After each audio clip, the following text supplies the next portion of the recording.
¿No hay nadie? Yo estoy, pero no escuché la última El parte. esfuerzo de corte. Claro, el esfuerzo de corte, o sea, la reacción en A, ¿no? Entonces, el momento en un punto entre A y L sobre 2 va a ser igual a la reacción multiplicado por la distancia que lo separa. Fíjense que acá nos quedaría que el momento en C, que es un punto intermedio entre A y L sobre 2, va a ser igual a P sobre 2, que es la reacción, multiplicado por la distancia A. ¿Sí? Sí. Perfecto. Así que hasta ahora funciona de mil maravillas.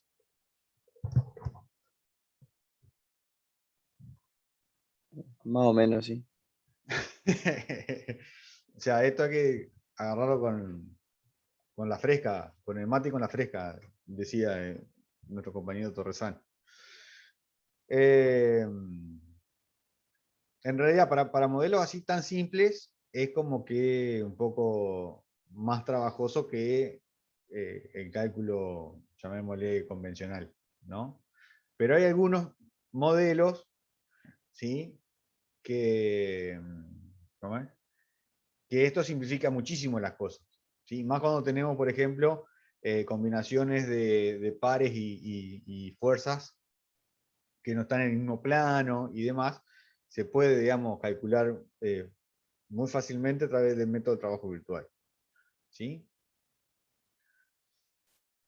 Y bueno, y para lo que más sirve es para poder trazar los diagramas de línea de influencia, ¿sí? El diagrama de línea de influencia es un diagrama que nos muestra el valor de un esfuerzo o una reacción, ¿sí? Cuando tenemos una carga unitaria que se va desplazando a lo largo de una viga, ¿sí? Por ejemplo, si nosotros tenemos esta carga de 1 tonelada y queremos saber cuánto vale RA cuando esta carga se mueve desde A hasta B, ¿sí? Podríamos utilizar el método de trabajo virtual, ¿sí? Me hubiese faltado explicar un poco más lo que es línea de influencia, pero tenemos que hacer que la reacción RA haga un desplazamiento virtual unitario, ¿sí? Por lo tanto, el trabajo de RA va a valer RA por 1, RA, ¿no? Y a su vez, esta carga de 1 tonelada, o de unitaria, 1, ¿sí? Se va a desplazar I, en este caso, ¿sí? Entonces eso nos da que el valor de RA es igual a I. Esto quiere decir de que RA va a tomar el valor de I cuando la carga unitaria esté justo en ese punto X. Si estuviera más acá, va a tomar este valor. Si estuviera más acá, va a tomar este valor, ¿no? Y si estuviera, por supuesto, acá, valdría 0. Eso es línea de influencia.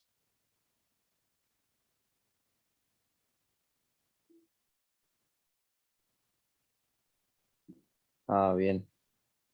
Bueno, para el tema de línea de influencia, yo les recomiendo, ¿sí?, que lo lean de, a ver cómo se llaman, es el Xuan Yuji, ¿sí? A ver que no me acuerdo nunca cómo se llama.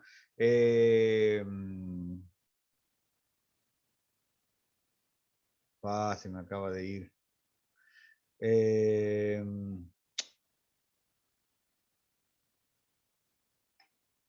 Ay, no puedo estar tan desmemoriado.